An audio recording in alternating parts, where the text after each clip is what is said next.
posições de concordância, a parte do realismo. Não dá para maximizar, porque há uma definição de negociação que significa uma boa negociação é aquela em que ambas partes perdem. Se uma parte ganha e a outra perde, foi uma má negociação que vai dar problemas no futuro. Em toda negociação tem custos para os lados. E se você tem valores humanistas, e se você é uma pessoa racional, não tem como chegar a outra solução, que é a criação de dois estados, um palestino e um israelense, vivendo lado a lado em paz. Infelizmente existem de ambos os lados forças que, sem dúvida, são contra esse tipo de acordo.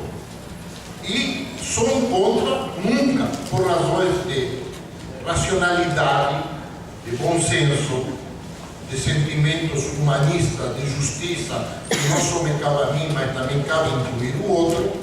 Ou seja, são dos dois lados. Grupos nacionalistas fundamentalistas, nacionalistas reacionários, pessoas que só enxergam um lado da moeda e procuram qualquer argumento possível para não fazer a paz, porque não interessa a paz. Porque a paz única possível é aquela que reconhece a existência do outro, uma solução que seja minimamente razoável como ponto de chegada. E se alguém aqui ou lá fora é um religioso fundamentalista, é um nacionalista fanático, eu não tenho nada o que fazer nem que argumentar, porque estamos em uma divisão que não está mais no campo da racionalidade do argumento. Porque argumentos de segurança eu entendo. E vamos deixar claro que não existam dúvidas. Eu acho que a segurança em Israel também passa por forças armadas fortes. Eu não duvido disso. Aqui ninguém é ingênuo. E tenho certeza que Jordão pode entender esse tipo de argumento. Que um país tenha forças armadas sólidas para, em caso de necessidade, se defender. Então isso não está sendo discutido. E não é à toa que existe um Conselho de Paz e Segurança formado por 500 oficiais das Forças Armadas de Israel, chefes de inteligência da Força Aérea, das Forças Armadas, do Shin Bet, do Mossad, da polícia, que são a favor da devolução integral dos territórios conquistados em 67.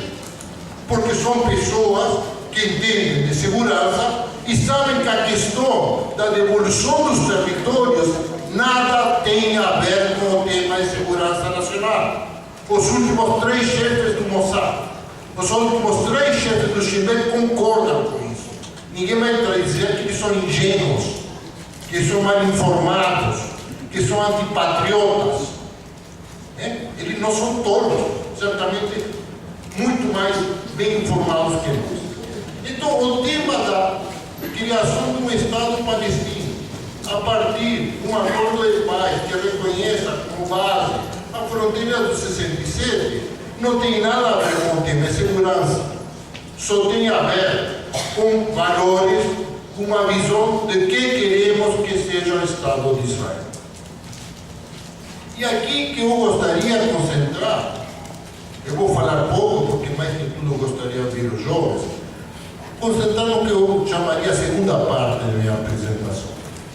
Quando olho vocês jovens, eu não diria que eu tenho pena, ao contrário, de certa forma invejo. Por quê? Porque 50 anos atrás, os chombraicos, Dror e pessoas com valores mais progressistas, tinha tudo claro. A ASA tinha tudo claro. A ASA hoje não tem mais tudo claro. O mundo mudou profundamente. Não nos enganemos. Era fácil ser chombraico nos anos 50. Quando nós tínhamos um futuro, gente. Um momento kibutziano lá na frente. Era tudo claro, tinha uma ideologia. Borov, um grande ideólogo, ele era um cara muito inteligente, do ponto de vista das ciências sociais. Estava tudo claro. Era fácil ser chombraico. Havia um partido, Mapam, que parte da comunidade dos velhos eles apoiavam, era forte, e davam recursos. Hoje não é fácil estar na oposição de vocês. O mundo hoje é muito mais nebuloso. Vocês têm que ter muito mais coragem do que nós tivemos. Vocês têm que ser mais decentes do que nós fomos. Porque nós escondíamos em uma ideologia que tinha tudo claro. E como toda ideologia, a ideologia mente. A ideologia sempre unilateral. Sempre empobrece. Vocês não tinham sorte, mas também não tinham desgraça dessa ideologia que está tudo claro. Mas os problemas que vocês têm que enfrentar são enormes, porque nós tínhamos as respostas e vocês não têm respostas. Não adianta, com todo respeito, exigir que tem hoje uma cabeça mais aberta e com toda a boa vontade, eles mesmos também não têm respostas. Não tem nenhum xerife. A bíblica do xerife, do enviado de Deus, que vinha com a resposta. Não há na geração de vocês ninguém que possa dar resposta, ok? É um problema enorme. Mas é uma beleza se vocês entendem na enormidade do desafio que vocês têm que enfrentar. Em primeiro lugar, vocês têm que enfrentar uma comunidade que, no básico, tem coisas boas acontecendo. Tem rabinos do bem. Tem escolas bem, mas parte dessa liderança sai da frente. Porque havia. Eu me lembro, a liderança que na época, inclusive, tinha posições claras, nacionalistas extremas, Betar, Reluto, eram intelectuais. Hoje são santos inquisidores. Que não tem vergonha na cara, que atua de uma forma de massacrar o outro lado, que não entendem que a riqueza da comunidade é o pluralismo,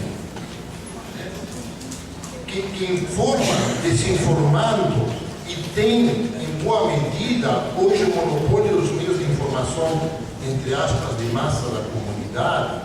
Por outro lado, nós não temos, ainda não temos, espero que vocês entrem na internet e comecem a criar um site inteligente para parar com essa baboseira de notícias sociais de quem casou com quem, e mandando uma informação que Israel atrás de um tomate quadrado, como se isso fosse relevante.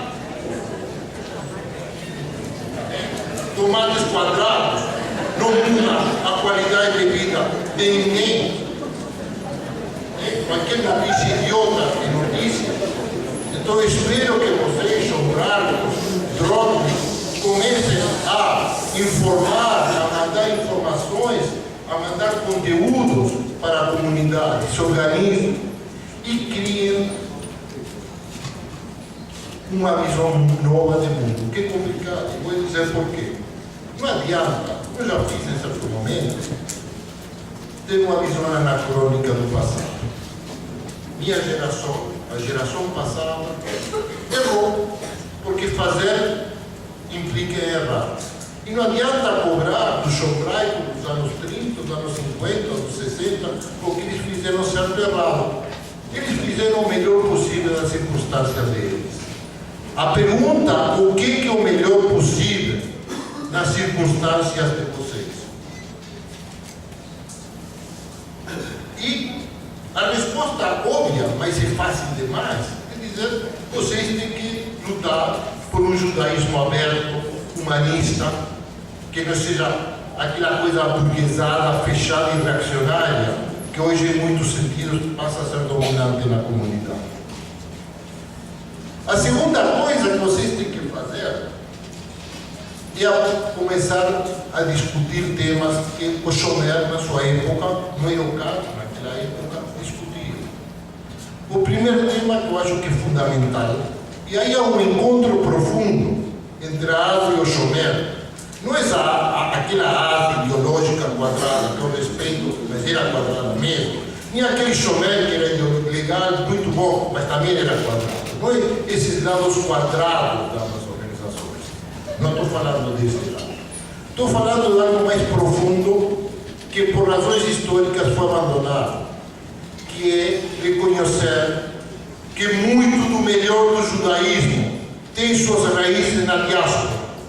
E mesmo que apoiemos, como apoiamos o Estado de Israel, e quem quiser ir lá pode ir, vai, não tem nada errado, devemos manter viva a tradição judaica que foi criada na diáspora.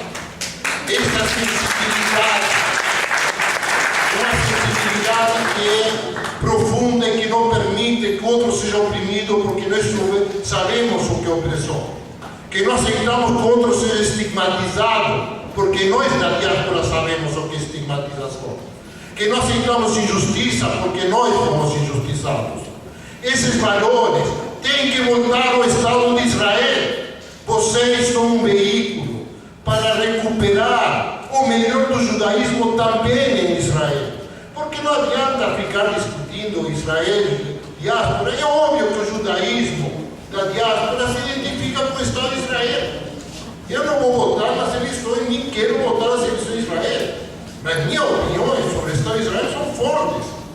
Porque e o Estado de Israel, além de mais, independe que eles precisam da diáspora, porque é só voltar a história e mostrar, é difícil, quando a sobrevivência do Estado de Israel também está relacionada à diáspora. E quantos israelenses hoje vivem na diáspora? Centenas de miles, se não 1 milhão. Não adianta ficar discutindo esses direitos ou não de intervenção. Aliás, eu também tenho direito a intervir, como intervir na questão do Tibete, porque me choca que a China esteja ocupando o Chile. Eu posso manifestar. Ninguém está discutindo esse tipo de tema. Por que direitos? Graças a Deus vivemos num país democrático e num mundo global. Ponto. E como vivendo num país democrático e num mundo global, nós temos uma identidade que nos enraiza também em Israel. Israel, o destino de Israel é parte do nosso destino. E na medida que nós mantemos e queremos manter relações com o Estado de Israel, amamos o Estado de Israel, não podemos permitir que Israel rompa com o melhor do judaísmo. Porque esse Israel que está sendo criado por certos grupos é, para mim, um anti-judaísmo. É aquilo que para mim representa a negação de uma experiência de 2000 anos de história, de perseguição e de sofrimento. Isso é inaceitável. E vamos deixar claro, eu estou falando isso deste lado e tem muita gente em Israel que vai concordar comigo. Não se trata de tratar Israel como um conjunto, e os palestinos como um conjunto. Está cheio de palestinos nacionais. Está cheio de... E por isso eu vou generalizar sobre os palestinos. Inaceitável. O que se trata, portanto, para os hebraicos, o primeiro conselho é repensem a relação entre judaísmo e diáspora.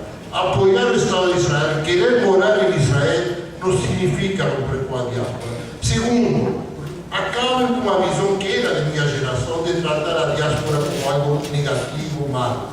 A diáspora trouxe as melhores, muitas das melhores coisas que o judaísmo tem. 2000 anos de diáspora criaram o que nós identificamos como sendo o judaísmo, na verdade. Não foram 230 anos do reino de Davi e os 120 anos dos macabeus que criaram o judaísmo. O Talmud, que não explica os religiosos, porque não são religiosos, é o Talmud babilônico. O judaísmo se enraiza na diáspora. O judaísmo criou na diáspora e aprendeu. E sofreu também.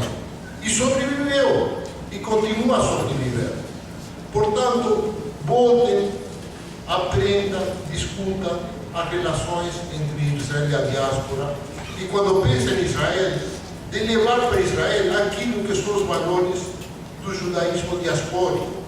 E que também são válidos e até tanto mais relevantes no Israel de hoje, onde existem correntes que são a negação do melhor do judaísmo. Inclusive coisas absurdas como uma visão religiosa fundamentalista, que não tem nada a ver com a tradição religiosa judaica da diáspora.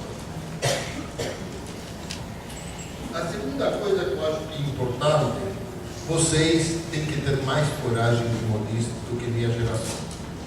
Vocês têm que ousar enfrentar os velhos, enfrentem vossos líderes. Vocês têm que começar a criar, a discutir, procurem entrar em diálogo com outras correntes do judaísmo, que não era. coisa que a gente fazia, cada um ficava no seu box, no seu caixa, né? Hoje tem que enfrentar, tem que chamar a ASA para o debate, sem medo, porque a ASA precisa disso, né? Tem que chamar o DROR para o debate, tem que chamar a comunidade do Milton Bonder ou a AID para o debate. Discutam, pensem como uma comunidade que tem uma riqueza enorme, hoje perdeu a maior parte dos seus intelectuais judeus, está se lixando na comunidade, porque é chata para cacete, nem aguenta mais. Então, o melhor dos intelectuais da comunidade não aguenta mais participar da comunidade.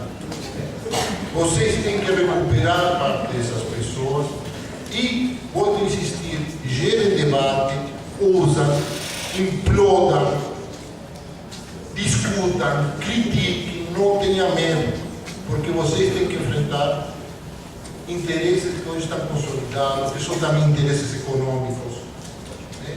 São interesses poderosos, mas que melhor para um João Branco, um Dornico, ou quem for, do que ter um grande desafio pela frente, poxa, né? Portanto, eu só posso dizer para vocês, Hazak Beimats, força e coragem.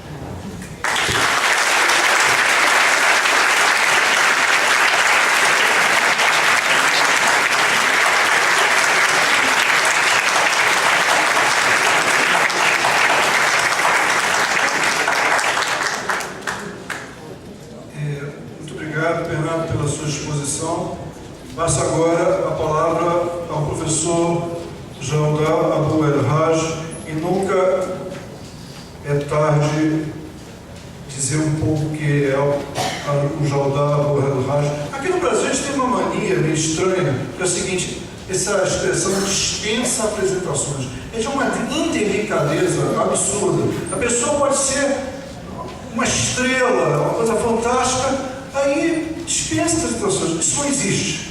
Isso não existe. Nos Estados Unidos ou em qualquer lugar do mundo acadêmico, do mundo político, as pessoas estão apresentando.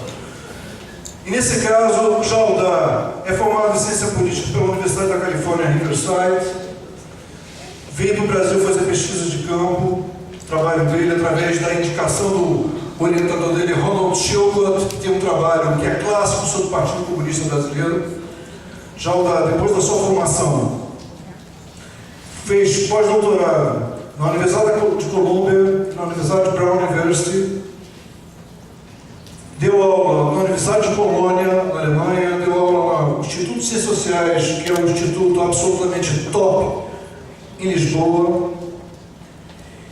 E Jaldá teve a importante missão de ter sido assessor do Programa Nacional, do Programa de Desenvolvimento das Nações Unidas, o PNUD, um programa extremamente bem conhecido pela comunidade de técnicos e de intelectuais, de cientistas e de pessoas e agentes do governo brasileiro e do mundo. Especialmente, a particularidade de Jaldá é ter trabalhado em Gaza e na Cisjordânia.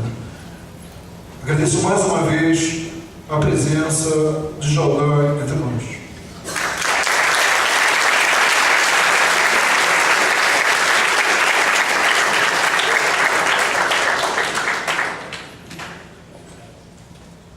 Obrigado pela apresentação. De fato, eu me sinto com uma grande responsabilidade aqui para conversar com tantas pessoas jovens, radicalizadas, interessadas numa questão muito polêmica, muito importante. O Marcos Show foi muito importante para iniciar esse diálogo há muitos anos.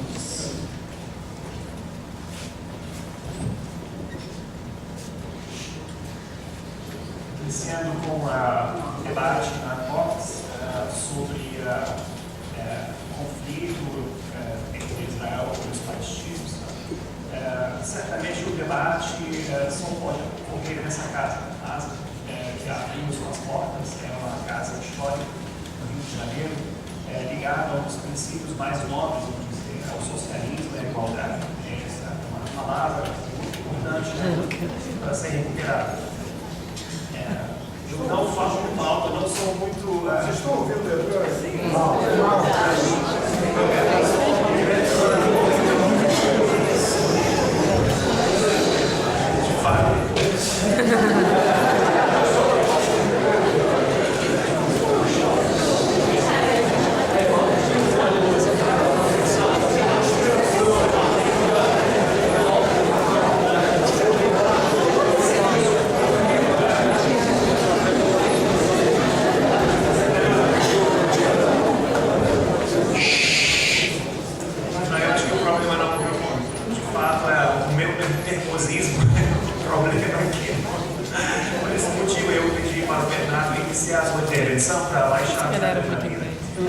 tinha uma presença tão maciça, de fato, isso me deixou um pouco apreensivo, que eu não vou conseguir dar conta do recado aqui. Mas eu vou tentar dizer primeiro, esses 2 últimos dias foram extremamente importantes para mim, tanto na escola de Marx, como hoje, vários alunos graduados, e me parece que Marcos também estudou lá, então é uma tradição muito antiga no Rio de Janeiro, a presença de jovens militantes, que tem uma atuação importante na vida da comunidade judaica. Eu acho que essa é uma tradição que o Bernardo colocou, é muito importante. Eu sempre identifiquei o povo judeu com uma posição da esquerda progressista. É uma tradição, eu acho que vem da história do povo, é um povo que certamente tem que aceitar, tem que reconhecer que provavelmente foi quem mais sofreu na história da humanidade, de perseguições praticamente de todas as civilizações. E isso certamente oferece ao povo uma visão histórica que frequentemente se ausenta, na grande maioria. Então é por acaso que você tem uma tradição de grandes intelectuais, pensadores todos praticamente da esquerda, que se dedicaram a defender causas universais da igualdade entre os seres humanos. Essa é uma tradição judaica muito importante e certamente eu gostaria de ressaltar a sua importância, a sua continuidade, e, na minha opinião, é uma das grandes contribuições do judaísmo à civilização universal, de manter essa tradição preocupada com os destinos da humanidade. Eu estou indiretamente repetindo o discurso de Marx na questão judaica, onde a emancipação verdadeira vai ser de fato quando o povo judeu se engaja nas grandes lutas internacionais a favor dessa igualdade. Eu acho que esse é justamente o que eu vou defender hoje como um dos princípios para superar esse conflito, recuperar essa tradição. Primeiro, eu gostaria de dizer que é uma questão muito polêmica, porque não é uma questão simplesmente de um conflito entre 2 estados. 2 estados, geralmente os conflitos são racionais, realistas, calculados, etc. É um conflito entre essencialmente 2 povos. A gente tem que reconhecer isso, porque o reconhecimento da realidade é o início da solução, início de uma busca de uma resolução justa, de conflitos. Então, ela é uma questão que suscita as paixões mais do que a razão. E isso acaba também criando um debate muito intenso, tanto dentro das comunidades judaicas e palestinas. O debate dentro do movimento palestino é extremamente intenso, inclusive está chegando a um ponto onde tem conflitos quase abertos entre os grupos. A gente viu a violação dos princípios básicos da vida política palestina, onde nenhum grupo deveria tomar o poder pela violência. Isso ocorreu em Gaza, e isso foi um erro gravíssimo, quando o Hamas, de fato, tomou o poder e anulou a legitimidade da autoridade palestina. Porque a questão também nasceu em 48, o Estado de Israel, e no momento pós-Holocausto, é um dos crimes mais violentos, mais cruéis da humanidade, diria. O pecado supremo que de fato ocorreu quando o povo inteiro sofreu um ataque, uma tentativa de destruição física. Isso criou uma identidade, uma relação muito passional entre a comunidade judaica no mundo inteiro com o Estado de Israel. Isso acabou também inibindo um debate mais aberto, uma mobilização mais clara de opiniões, de uma troca mais franca. O Holocausto, de fato, acabou criando uma certa barreira ao surgimento de uma consciência crítica. Isso também é um dos problemas que nós estamos enfrentando, que sempre aparece no discurso ou antissemitismo ou autonegação, etc. O fato que Israel é uma democracia representativa, é uma economia próspera, numa região que até recentemente era dominada por tiranias, regimes fechados, etc. Isso também fortaleceu, às vezes, a impressão que você tem um Estado democrático, civilizado, uma economia dinâmica, um povo culto, etc., resistindo, enfrentando um certo despotismo oriental, uma outra civilização determinada à destruição, que tem instintos ritos praticamente violentos, etc. Um certo orientalismo que também entrou nessa narrativa. E a quinta dificuldade, que quando nós vamos debater essa questão, e quando o Bernardo fala da importância da paz, o problema é que nós temos hoje uma política mundial, tanto dentro das nações e entre as nações, baseada no poder político. E isso acaba criando um fosso entre a utopia e a realidade. Então, toda vez que nós vamos chegar em defender uma visão utópica, ética, moral, sempre esbarra